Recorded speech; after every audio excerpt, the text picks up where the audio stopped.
প্রত্যেক দিন পেপার খুলবেন, দেখবেন প্রত্যেক দিন খবর শুনবেন। আর সব খবর তো আসে না, আসে হয়তো 10%, 20%, 30%, বেশিরভাগই আসে না। এলাকায় মোড়ে মোড়ে দেখবেন, গ্রামে গঞ্জে শহরে বন্দরে খালি ইফটিজিং ইফটিজিং দেখবেন, খালি ইফটিজিং। মেয়েদেরকে যৌন হয়রানি করা হচ্ছে বাসে, অটোতে, টেম্পুতে, সব জায়গায়। বাসের মধ্যে মেয়েকে ফেলা হচ্ছে, একটা বাচ্চা মেয়ে যে বোঝেও না সেক্সুয়াল বিষয়গুলো কি জিনিস, করা হচ্ছে। এই যে মহামারী, আপনি তো বুঝতে পারছেন না যে আমরা কোন সমাজে আছি। এই সমাজে আপনার মেয়ে তো সেফ না, আমার মেয়ে তো সেফ না। আমার মেয়ে, আপনার মেয়ে ভবিষ্যৎ কি হবে, এর ভবিষ্যতের নিশ্চয়তা কে দিবে? আপনার মেয়ের ইজ্জতের ভবিষ্যতের নিশ্চয়তা কে দিবে? এই নিশ্চয়তা দেওয়ার মতো মানুষ কোথায়, নেতা কোথায়? কারো ঘরের স্ত্রী, কারো ঘরের বোন, কারো ঘরের মেয়ে এখন সেফ না। যে কোনো দিন, যে কোনো জায়গায়, যে কোনো দুর্ঘটনা হতে পারে। বাসে, ট্রাকে, ট্রেনে, অটোতে, সব জায়গায় হতে পারে। আর এগুলোকে আমরা প্রমোট করছি, এখন নগ্নতাকে প্রমোট করছি। এই নগ্নতা সব দিয়ে মানুষের মাথাটাকে পুরো জানোয়ার বানিয়ে ফেলা হয়েছে। দেখাতে দেখাতে ছেলেদের মাথাটাকে জানোয়ার, পশু বানিয়ে ফেলা হয়েছে। এরা এখন বোঝে না যে মেয়ে কি জিনিস, মা কি জিনিস, বোন কি জিনিস, তাও বোঝেন। ভাই বোনের সাথে জেনা করেছে, চাচাতো বোন চাচাতো ভাইয়ের সাথে জেনা করছে, চাচাতো ভাই ফুফাতো বোনের সাথে জেনা করছে। রংপুরের খবর শুনলাম যে মায়ের সাথে ছেলেও জেনা করেছে। এগুলো কেন হচ্ছে? এই মহামারী কেন হচ্ছে? কি সমাধান দিবে? সমাধান ইসলামে ছিল, আমরা নেই নাই। সমাধান হচ্ছে, প্রথম সমাধান অশ্লীলতার মহামারী বন্ধ করতে হবে, পর্দা নিশ্চিত করতে হবে, সমস্ত সাইটগুলো বন্ধ করে ফেলতে হবে। আজকের নিউজ দেখেছি আমি, এটা আমি ধন্যবাদ জানাই বাংলাদেশ গভর্নমেন্টের যে তথ্য প্রযুক্তির যে সেন্টার আছে, প্রায় 26,000 সাইট তারা বন্ধ করে দিয়েছে, আলহামদুলিল্লাহ। তো কথা বললে তো কাজ হবে, কথা না বললে কাজ হবে কিভাবে?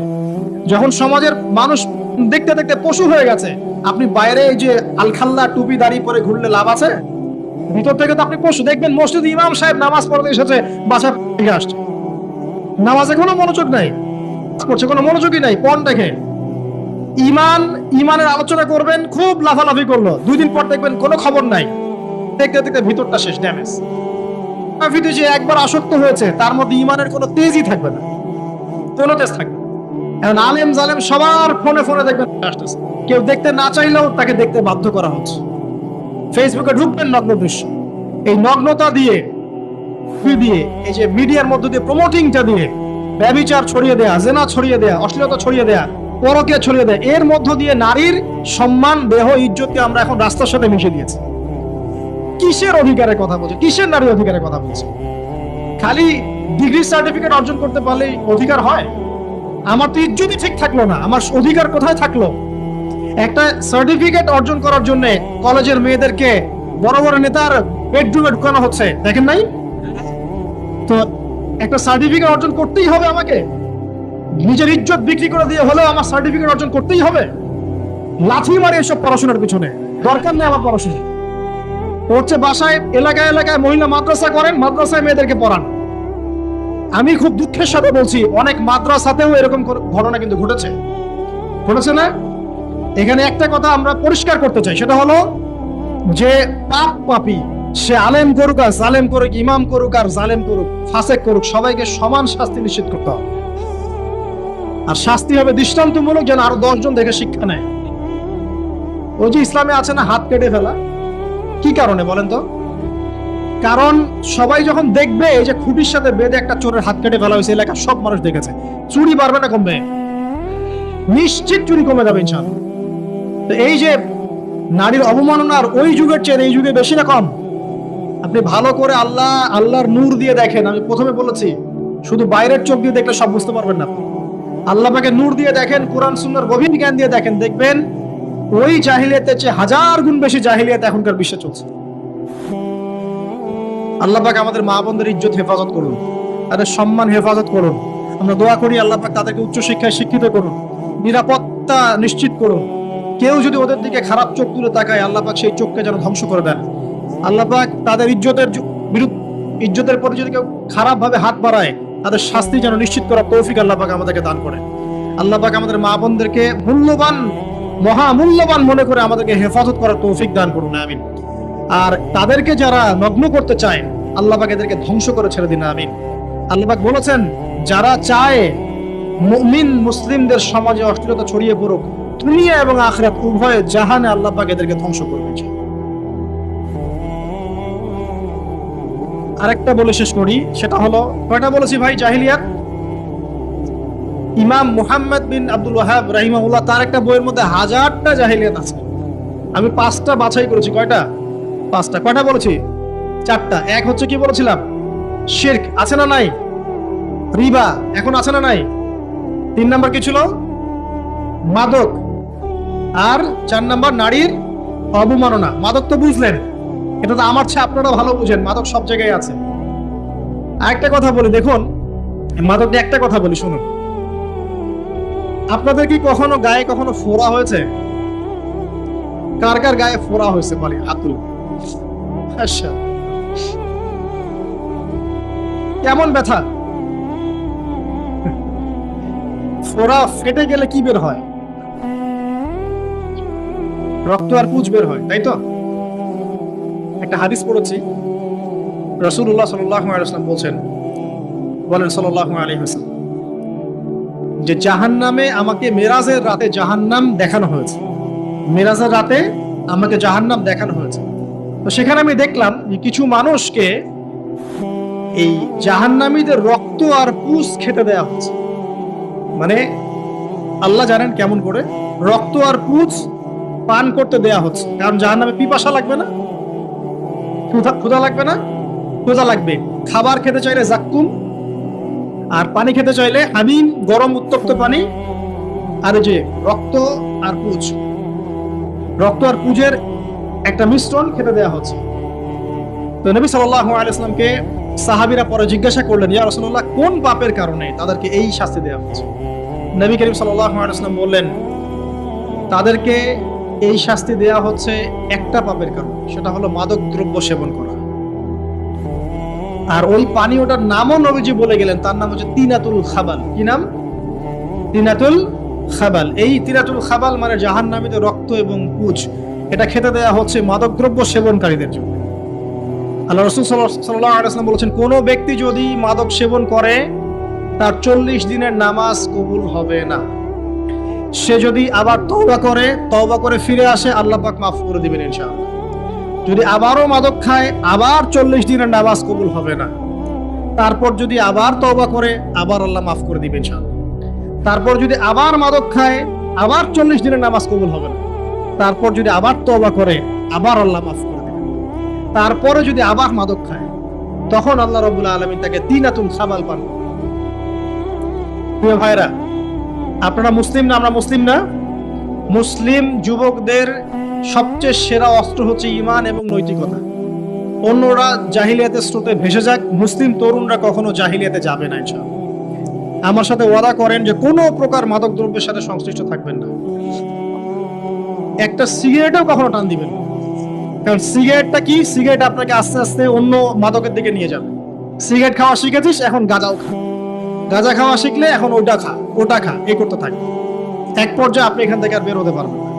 এখানে আপনার দেহের ক্ষতি, আপনার মস্তিষ্কের ক্ষতি, আপনার পরিবারের ক্ষতি। এমন আপনি যদি পরবর্তীতে গিয়ে পরিবার গঠন করতে চান, আপনি সুখী পরিবারও গঠন করতে পারবেন না, কারণ ভিতর থেকে আপনি নিজেকে শেষ করে ফেলেছেন। দুইটা ভয়ঙ্কর পাপের কথা বলে দেই। এই দুইটা পাপে যারা আসক্ত হয়ে আছে, তারা তওবা করে ফিরে আসলে পরেও সারা জীবন তাদেরকে এটা সাফার করতে হবে। কথা বুঝতে পারছেন না? তওবা করে ফিরে এসেছেন মনে করে, তারপরেও আপনাকে সারা জীবন এই পাপের ফলটা ভোগ করতে হবে। এক, মাদক দ্রব্য দীর্ঘদিন সেবন করেছেন, তওবা করেছেন, ফিরে এসেছেন, আল্লাহ হয়তো মাফ করে দিয়েছেন, আল্লাহ পাক মাফ করে দিয়েছেন, বাট আপনি আপনার দেহের যে ক্ষতিটা করে ফেলেছেন, এটা পোষাতে পারবেন না। এক নাম্বার। দুই, তখন আপনি যদি বিয়ে করেন, আপনি স্ত্রীকে সন্তুষ্ট করতে পারবেন না। হ্যাঁ।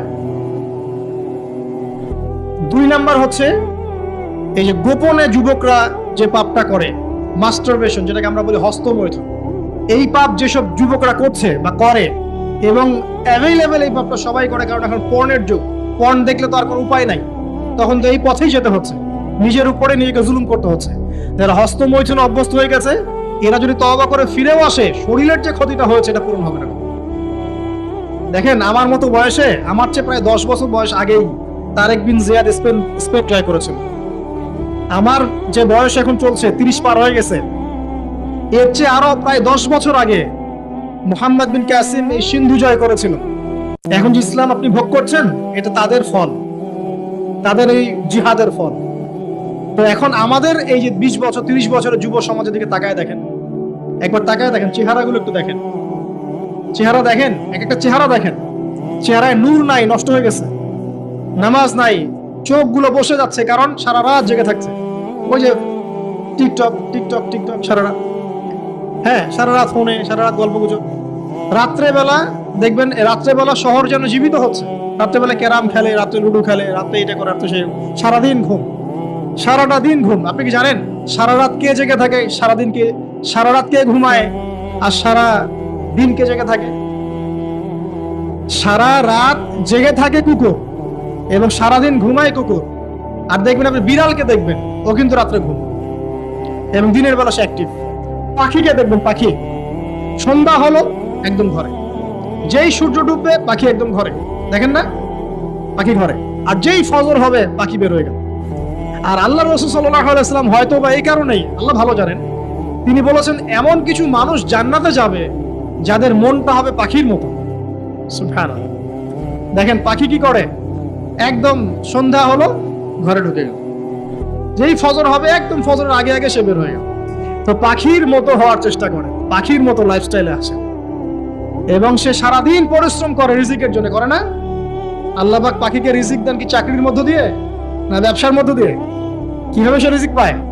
তাওয়াক্কুল, তাওয়াক্কুল, আল্লাহর প্রতি তাওয়াক্কুল। আর তাওয়াক্কুল করে কি সে ঘরে বসে থাকে না রিজিক সার্চ করে, রিজিক তালাশ করে? আপনিও রিজিক তালাশ করেন, আল্লাহ পাক রিজিক দিবে ইনশাআল্লাহ। প্রিয় যুবক ভাইরা, আল্লাহর ওয়াস্তে তওবা করেন। যারা যারা মাদক দ্রব্যের সাথে সংশ্লিষ্ট আছেন বা থাকার সম্ভাবনাও ছিল, এর ধার কাছেও যাবেন না, ওয়াদা করছেন তো? এবং গোপন পাপে লিপ্ত হবেন না, গোপন পাপে লিপ্ত হবেন না। আপনি যৌবনকে ধরে রাখেন, ইনশাআল্লাহ দেখবেন আপনি সারা জীবন এনজয় করতে পারবেন ইনশাআল্লাহ। কিন্তু যদি এখন নিজেকে শেষ করে ফেলেন, এখন নিজেকে শেষ করে ফেললে আপনি বিয়ে করলে পরেও দেখবেন আপনি পস্তাচ্ছেন। ওই যে কলিকাতা হারবালে যেতে হবে, মডার্ন হারবালে দৌড় দিতে হবে। আর সব হারবাল টারবাল খেয়ে লাভ হয় না। কারণ কি? কারণ আল্লাহ প্রদত্ত যে নেয়ামত সেটা আপনি নষ্ট করে ফেলেছেন। এখন এইটা আর আপনি ক্ষতিপূরণ দিতে পারবেন না। অতএব জীবনটাকে সিরিয়াসলি নেন। মুসলিম তরুণ যুবকদেরকে উদ্দেশ্যে বলছি যে আপনারা কায়িক পরিশ্রম করেন, কায়িক পরিশ্রম করেন, 5 ওয়াক্ত সালাতটা আল্লাহর ওয়াস্তে নামাজে মসজিদে এসে পড়েন। বেশি কিছু করতে বলছি না ভাই, আমার কথা শোনেন, বেশি কিছু করতে বলছি না। আল্লাহর ওয়াস্তে 5 ওয়াক্ত নামাজটা মসজিদে পড়েন, পারবেন না? আচ্ছা, ডেইলি 10টা পৃষ্ঠা করে কোরআন তেলাওয়াত করেন, পারবেন? আল্লাহ তৌফিক দান করুন। ডেইলি 2-4 টাকা করে সদকা করেন, পারবেন? আচ্ছা, প্রত্যেক দিন কিছু দাওয়াতি কাজ করেন, আমর বিল মারুফ, সৎ কাজের আদেশ করবেন, নাহি আনিল মুনকার, অসৎ কাজে নিষেধ করবেন। পারা যাবে ইনশাআল্লাহ। আপনি হালাল রিজিকের একটা সন্ধান খোঁজার চেষ্টা করেন, পারবেন ইনশাআল্লাহ। পড়াশোনায় নিজেকে ব্যস্ত রাখেন, লেখাপড়ায় নিজেকে ব্যস্ত রাখেন। যদি এর পাশে আপনি সময় পান, আমি বলবো আপনি খেলাধুলা করেন। যদি সময় কিছু বের করতে পারেন, কায়িক কিছু পরিশ্রম করেন, প্রয়োজনে কিছু কসরত করেন, জিম করেন, খেলাধুলা করেন। তারপরেও পর্নে যায় না, তারপরেও গার্লফ্রেন্ডের পিছনে সময় নষ্ট করেন না, তারপরেও যে টিকটক, ফেসবুক, ইউটিউব নিয়ে পড়ে থাকেন। ওগুলো হচ্ছে খেলাধুলা করা অনেক ভালো। অ্যাটলিস্ট আপনি ফিজিক্যালি ফিট থাকবেন। অনেকে বলতে পারে যে এটা না করলে হয়, এটা বাজে কাজ, সময় নষ্ট। আমি মনে করি এখনকার যুবকরা যেসব পথে সময় নষ্ট করছে, এর চাইতে অ্যাটলিস্ট খেলাধুলা করলে ভালো ছিল। একটা সময় ছিল না, আজকে থেকে 10 বছর আগে প্রচুর খেলা হতো না? ক্রিকেট হতো, ফুটবল হতো, এই ব্যাডমিন্টন হতো শীতকালে, তাই না? খেলার লিপ্ত থাকলে কিন্তু আমাদের মধ্যে একটা হৃদ্যতা, একটা বন্ড তৈরি হতো, একটা বন্ড। আমরা অনেক টুর্নামেন্ট খেলতাম না? এখন দেখবেন কিচ্ছু নাই, সব বন্ধ, খালি ফোন, সারাদিন কি ফোন। এটা আরো কি ডেঞ্জারাস না? এভাবে তাদের ফিজিক্যাল বডিটা নষ্ট হচ্ছে, মেন্টাল স্ট্রেংথটাও নষ্ট হচ্ছে। এর চেয়ে বরং তারা যদি কোনো কসরত করে, এটা অনেক ভালো হবে। এটা আমার মত, এটা আমি কোরআন সুন্নাহ থেকে কোনো কথা বলছি না। আল্লাহ পাক বোঝার তৌফিক দেখ। শেষ কথা হলো যে আইয়ামে জাহিলিয়াতের আরেকটা নির্মম বর্বরতা ছিল হচ্ছে গোত্রীয় দ্বন্দ্ব। কি ছিল? গোত্রীয় দ্বন্দ্ব। এটাই দিয়ে আমি শেষ করছি। সেটা হলো কেমন গোত্রীয় দ্বন্দ্ব? মনে করেন একটা গোত্রের নাম বনু তামিম, একটার নাম বনু হানিফা, একটার নাম হচ্ছে বনু কুরাইজা, একটার নাম হচ্ছে মনে করেন বনু মাখজুম, আর একটা হচ্ছে বনু আদি, এরকম অনেক গোত্র ছিল। তো এই গোত্রগুলোর মধ্যে আপোষে দ্বন্দ্ব চলতো, খুব সামান্য কারণে তারা দীর্ঘস্থায়ী যুদ্ধ করত। একটু বোঝার চেষ্টা করেন, খুব সামান্য কারণে তারা লম্বা লম্বা যুদ্ধ করত। একটা উটকে কেন্দ্র করে প্রায় 80 বছর যুদ্ধ হচ্ছে। কত বছর? 80 বছর। এখন আপনাকে বলি, এই যে জাহেলিয়াতের এই যে গোত্রীয় হানাহানি, মারামারি, কাটাকাটি, এটা কি এখন সারা বিশ্বে ছড়িয়ে পড়েছে কি পড়ে নাই? আল্লাহ নূর দিয়ে দেখেন, পড়েছে কি পড়ে নাই? দেশে দেশে হানাহানি বেড়েছে না কমেছে? রাসূলুল্লাহ সাল্লাল্লাহু আলাইহি ওয়াসাল্লাম 23 বছর নবুয়তের জীবনে যতগুলো জিহাদ করেছেন এবং সারিয়া করেছেন, এতে সব মিলে হয়তো 2 থেকে 3 হাজার মানুষও মারা যায় নাই। ঠিক আছে? কিন্তু এখনকার দেখবেন প্রথম বিশ্বযুদ্ধেই কয়েক কোটি মানুষ শেষ, দ্বিতীয় বিশ্বযুদ্ধেই আরো কয়েক কোটি মানুষ শেষ, আর সামনে যে নিউক্লিয়ার যুদ্ধ হতে যাচ্ছে আল্লাহু আলাম কবে হবে, এবং এটা হইলে যে কি হবে পৃথিবীর অবস্থা আল্লাহই ভালো জানে। এমন নিউক্লিয়ার ওয়েপন্স আছে যেটা আসমানে যদি বিস্ফোরণ ঘটানো হয় তাহলে ওই দেশের সমস্ত ইলেকট্রনিক জিনিসগুলো নষ্ট হয়ে যাবে। বুঝতে পারেন না? কথা, বোম মারতে হবে না পৃথিবীতে, মাটিতে বোমটা মারতে হবে না, আসমানে বিস্ফোরণ করে দিবে, তাতে আপনার পুরো দেশের যত ইলেকট্রনিক ডিভাইস আছে সব ড্যামেজ। এটা এই যুগ। ওই হিরোশিমা নাগাসাকির কথা মনে আছে? কি হয়েছিল ওখানে বলেন? 2টা বোম ফেলা হয়েছিল, পারমাণবিক বোমা। কে ফেলেছিল? কে ফেলেছিল? আমেরিকা। আচ্ছা, ওই বোম দুটার নাম কি? হ্যাঁ, এই তো জানো, লিটল বয় আর ব্যাটম্যান। ওই 2টা বোম পড়ে যে কোটি কোটি মানুষ মারা গেল, এখন পর্যন্ত জাপানের মানুষ তার তেজস্ক্রিয়তায় ভোগে। এখনকার পারমাণবিক ওয়েপন্স গুলো তার চেয়ে অনেক অনেক অনেক বেশি শক্তিশালী, হাজার লক্ষ গুণ বেশি শক্তিশালী হতে পারে। রাশিয়ার কাছে এমন সুপারসনিক মিসাইলস আছে, নিউক্লিয়ার মিসাইলস, যেগুলো শব্দের গতিবেগের চাইতেও 10 গুণ বেশি যেতে পারে। শব্দের গতিবেগ কত হার্টজ বলো? তোমার সায়েন্সে পড়ো নাই? তো এই শব্দের গতিবেগের চাইতেও 10 গুণ 20 গুণ বেশি যেতে পারবে কি একটা মিসাইল। মানে মিসাইল আবার আকাশ প্রতিরক্ষা ব্যবস্থা বলে একটা কথা আছে। আকাশ প্রতিরক্ষা ব্যবস্থায় ওই মিসাইলগুলোকে ডিফেন্ড করে দেওয়া যায়, ধ্বংস করে দেওয়া যায় আকাশেই। ওই প্রতিরক্ষা ব্যবস্থাও ধরতে পারবে না কত জোরে মিসাইল যাচ্ছে। এবং সেই রাশিয়াকে উস্কে দিচ্ছে এখন পশ্চিমারা, ফেলো একটা বোম, ইউক্রেনে একটা বোম ফেলো খেলো। ও যদি একটা ফেলেই দেয় তখন দেখবেন পশ্চিমারা সবাই মিলে আবার যুদ্ধে নেমে যাবে, পুরো বেসাকার হয়ে যেতে পারে। আল্লাহু আলাম, আল্লাহ ভালো জানেন। তবে এটা সময়ের ব্যাপার মাত্র যে বিশ্বে একটা ভয়ঙ্কর প্রলয়কারী কিছু একটা হতে যাচ্ছে। বলবো যে ভবিষ্যৎবাণী করে বেড়াচ্ছে। ভবিষ্যৎবাণী করি নাই, আপনার বর্তমান সম্পর্কে জ্ঞান নাই বলেই বর্তমানকে আপনার ভবিষ্যৎ মনে হয়। বর্তমান সম্পর্কে আপনি অজ্ঞ বলেই বর্তমানের জ্ঞানটাকে আপনার কাছে ভবিষ্যৎ মনে হচ্ছে। বর্তমান সম্পর্কে জ্ঞান অর্জন করেন, দেখবেন সঠিক বুঝতে পারবেন। নিউক্লিয়ার যুদ্ধের দ্বার প্রান্তে, তো যেটা বলছিলাম, এই যে গোত্রীয় হানাহানি দেখেন ছড়িয়ে পড়েছে, আর এই হানাহানিকে উস্কে দিচ্ছে কারা? এই হানাহানিকে উস্কে দিচ্ছে একটা শ্রেণী, তার নাম জায়নিস্ট মুভমেন্ট। তারা কি চায়? তারা চায় চীনকে তাইওয়ানের সাথে বিরোধ বাঁধিয়ে দিতে, তারা চায় বাংলাদেশের অভ্যন্তরে একটা ফাসাদ লাগিয়ে রাখতে, তারা চায় মিয়ানমারকে দিয়ে বাংলাদেশকে বিজি রাখতে, তারা চায় ইউক্রেনকে দিয়ে রাশিয়াকে বিজি রাখতে। বিভিন্ন জায়গায় সব সেট করে রাখা হয়েছে আর কি। এবং তার উদ্দেশ্য হচ্ছে পৃথিবী থেকে মানব জাতি কমিয়ে ফেলা, এবং আস্তে আস্তে যেন ওদের যে agenda, they want to rule the world, তারা সারা ওয়ার্ল্ডটাকে রুল করতে চায় এবং ইসলামকে পুরো মুছে ফেলতে চায়। এবং ইসলাম শুধু না, ধর্মতাত্ত্বিক যে কোনো কনসেপ্ট আসলেই ওটাকে মুছে ফেলতে চায়। যে কোনো ধর্মকেই তারা সহ্য করতে পারছে না। তো এই উদ্দেশ্য বাস্তবায়নের জন্য তারা এই কাজগুলো করে বেড়াচ্ছে। আইয়ামে জাহিলিয়াতের সেই যে সুন্নাত, ওই যে জাহিলিয়াত এখন সারা বিশ্বে এভাবে ছড়িয়ে পড়েছে। অতএব আপনার চোখ কান খোলা রাখতে হবে। ভয়ঙ্কর অবস্থা সামনে। দেখেন না, গভর্নমেন্ট বলছে এখন সামনে ভয়ঙ্কর খাদ্য সংকট দেখা দিবে, কৃষিজ দিকে ফোকাস করতে বলছে এবং নিজেদের খাদ্য উৎপন্ন করার দিকে মনোযোগী হতে বলছে। এই কথাগুলো 5 বছর থেকে বলি নাই, তখন তো খারেজি হয়ে গেছিলাম। এখন এই কথাগুলো খোদ আমাদের দেশের প্রাইম মিনিস্টারও বলছেন, আলহামদুলিল্লাহ, তাকেও সেই বুঝ আল্লাহ পাক দান করেছেন। এই যে কথাগুলো, এগুলো কোনো অলিক গল্প কাহিনী না। যারা ওয়ার্ল্ড অ্যাফেয়ার্স বোঝেন তারা জানেন যে বিশ্ব এখন একটা ভয়ঙ্কর একটা অবস্থার সম্মুখীন হয়েছে। এটা আপনারা বুঝতে হয়তো দেরি করে ফেলছেন। আল্লাহ পাক আপনাদেরকে বোঝার তৌফিক দান করুন, আমিন। শেষ কথা বলি, ওই দ্বন্দ্বটা কিন্তু দেশ থেকে দেশ ছড়িয়েছে, যেমন ঠিক একইভাবে ধর্মের মধ্যেও ছড়িয়েছে। ধর্মের মধ্যেও আমরা কিন্তু বহু দলে ভাগ হয়ে গেছি। এমনকি মুসলিমদের মধ্যেও আমরা শততা বিভক্ত বিভিন্ন দলে, আছে না? এক দল আরেক দলের লোকদেরকে সহ্য করতে পারে না, আরেক দল আরেক দলের ইমামকে সহ্য করতে পারে না, হ্যাঁ, এক সংগঠন আরেক সংগঠনকে সহ্য করতে পারে না। এই যে গোত্রীয় হানাহানির সুন্নত, ওই আয়ামে জাহিলিয়াতের সুন্নত, এটা এখন মুসলিমদের মধ্যেও ঢুকে পড়েছে। তো প্রিয় ভাইরা, দেখুন, আমি এক কথায় বোঝাতে চাইলাম যে জাহিলি যুগ আপনি যেটাকে বলছেন, আইয়ামে জাহিলিয়াত যেটাকে বলছেন, যে কারণে বলছেন, ওই কারণগুলো প্রত্যেকটা কারণ এখনকার বিশ্বে মজুদ আছে। শুধুমাত্র স্বল্প পরিসরে না, এখন বড় পরিসরে মজুদ আছে। অতএব আপনাকে যদি আইয়ামে জাহিলিয়াতুল আকবার বলে কোনো বিশ্বকে রিকগনাইজ করতে হয়, তাহলে এখনকার বিশ্বকে করতে হবে। অতএব এই ওয়ার্ল্ড অ্যাফেয়ার্সটাকে বোঝেন, জাহিলিয়াতটাকে বোঝেন। এই জাহিলিয়াত থেকে উত্তরণের জন্য সমাধান কে দিয়েছিল বলেন? ইসলাম কি সমাধান দেয়নি? ইসলাম সমাধান দিয়েছে, কোরআন সমাধান দিয়েছে। রাসূলুল্লাহ সাল্লাল্লাহু আলাইহি ওয়াসাল্লাম 23 বছরের মধ্যেই সমস্ত জাহিলিয়াতকে দূর করে দিয়েছে, তাই নাই? বলেন, 23 বছর পর কি মক্কায় শিরক ছিল? বলেন, 23 বছর পর কি মক্কায় সুদ ছিল?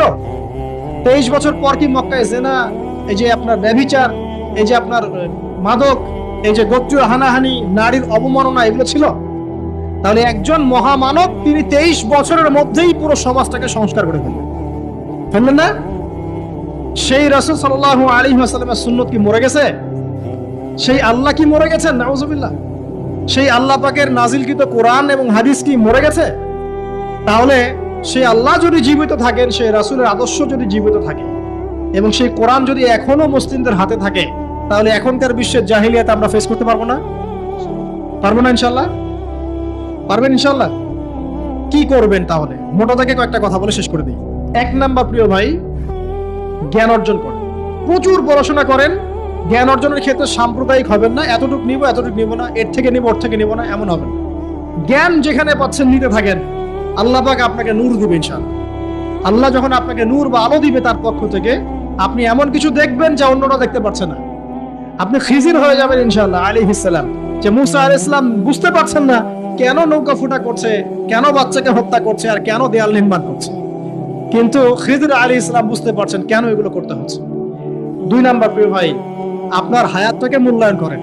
আজকে তওবা করে ফিরে আসেন, 5 ওয়াক্ত নামাজি হয়ে যান, সময় অপচয় বন্ধ করেন, যৌবনকালটাকে কাজে লাগান, সিরিয়াস হন, জীবনটার ব্যাপারে সিরিয়াস হন।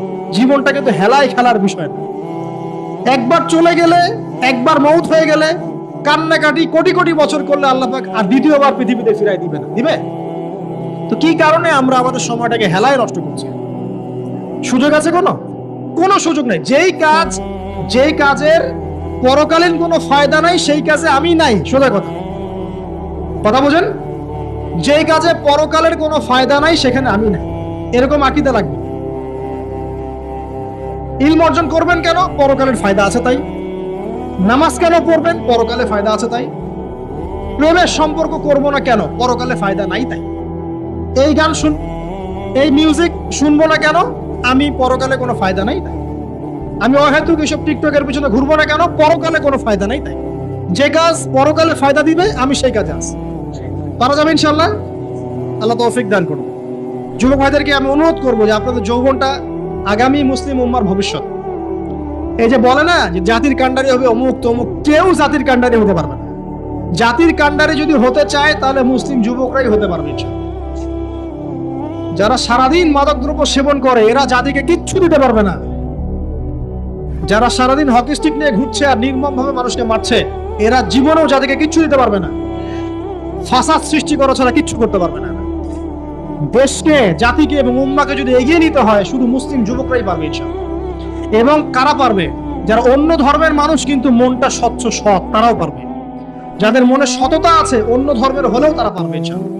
যার মনে সততা নাই, সে পারবে না। করাপ্টেড, দুর্নীতিপূর্ণ মন নিয়ে কখনো দেশের খেদমত, জাতির খেদমত করা যায় না। বাংলাদেশের সবচেয়ে বড় সমস্যা দুর্নীতি। বাংলাদেশের 1 নাম্বার সমস্যা দুর্নীতি। দুর্নীতি যদি না থাকতো, আর সমস্ত কালো টাকা যদি সাদা করা যেত, বাংলাদেশের মানুষকে আজকে না খেয়ে মরতে হতো না। 65% মানুষকে আজকে এই খাবারের সংকটে ভুগতে হতো না। সামনের দিনগুলো কঠিন হবে, ভয়াবহ হবে, এটা সবাই বুঝতে পারছে, হয়তো শুধু আপনারা পারছেন না। আল্লাহ পাক আপনাদেরকে বোঝার তৌফিক দান করুন, আমিন।